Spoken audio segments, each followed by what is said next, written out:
Продолжаем. Гастролеры на выход. В парламенте хотят ввести нормы, которые могут обернуться для Украины исками в Европейском суде.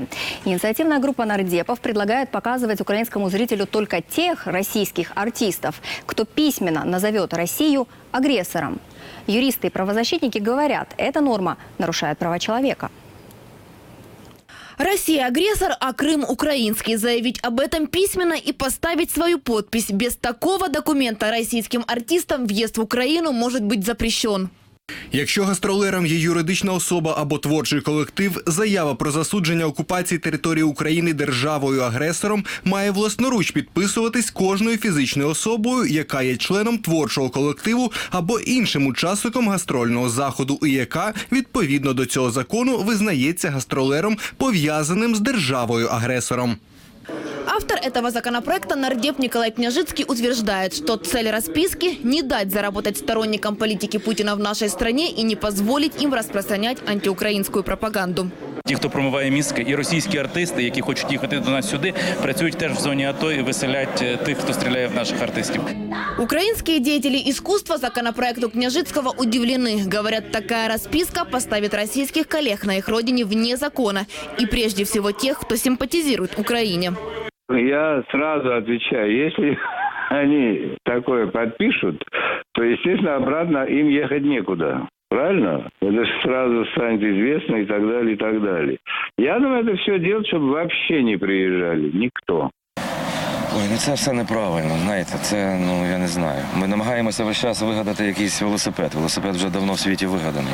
Ой, знаєте, треба, все дуже просто. Знаєш, світ працює зовсім по-іншому. Заборонами ми нічого не доб'ємося.